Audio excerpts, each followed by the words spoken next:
Anggota tim kuasa hukum Munarman, Aziz Yanwar, berencana akan mengajukan gugatan pra-peradilan terkait penangkapan atas dugaan tindak pidana terorisme oleh tim Densus 88.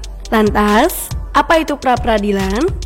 Dikutip dari tribunnews.com, pra-peradilan adalah wewenang pengadilan negeri untuk memeriksa dan memutuskan tentang sah tidaknya suatu penangkapan dan atau penahanan atas permintaan tersangka atau keluarganya atau permintaan yang berkepentingan demi tegaknya hukum dan keadilan.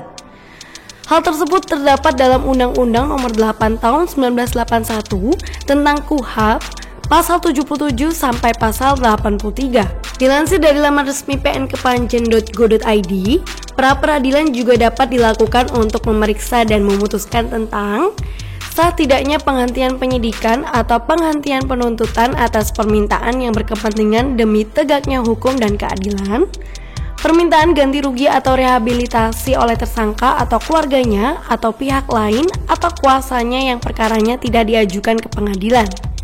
Pra-peradilan tidak hanya sebatas itu, karena secara hukum ketentuan yang mengatur tentang pra-peradilan menyangkut juga tentang tuntutan ganti kerugian, termasuk ganti kerugian akibat adanya tindakan lain. Pada ganti rugi yang ditimbulkan karena tindakan lain, contohnya berupa kerugian yang timbul karena pemasukan rumah, penggeledahan dan penyitaan yang tidak sah menurut hukum. Sehingga dalam konteks ini pra-peradilan lengkapnya diatur dalam pasal 1 butir 10 KUHP, pasal 77 sampai dengan 83 dan pasal 95 sampai dengan 97 KUHP, pasal 1 butir 16 Jo, pasal 38 sampai dengan 46, pasal 47 sampai dengan 49 dan pasal 128 hingga 132 KUHP. Pengajuan pra-peradilan ini bisa dari beberapa faktor.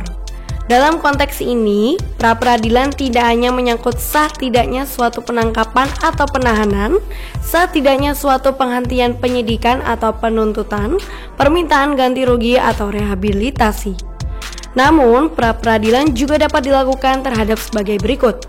Adanya kesalahan penyitaan yang tidak termasuk alat pembuktian, seseorang yang dikenakan tindakan lain tanpa alasan yang berdasarkan undang-undang, kekeliruan mengenai penangkapan orang atau dakwaan yang dikenakan, adanya tindakan lain yang menimbulkan kerugian akibat pemasukan rumah, penggeledahan, dan penyitaan yang tidak sah menurut hukum.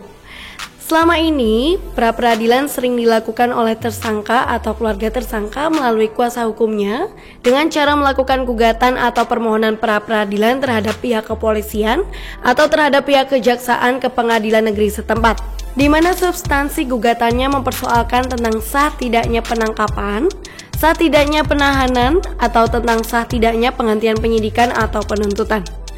Namun sesungguhnya, pra-peradilan secara hukum dapat dilakukan oleh pihak kepolisian terhadap pihak kejaksaan, begitupun juga sebaliknya.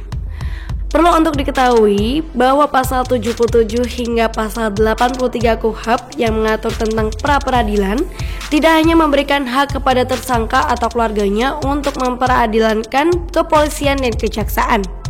Namun pasal tersebut juga memberikan hak kepada kepolisian untuk mempra-peradilankan kejaksaan dan sebaliknya.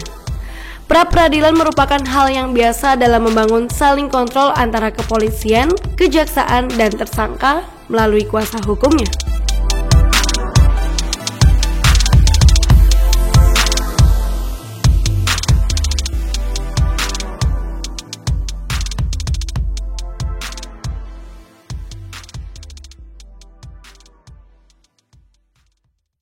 Terima kasih sudah nonton.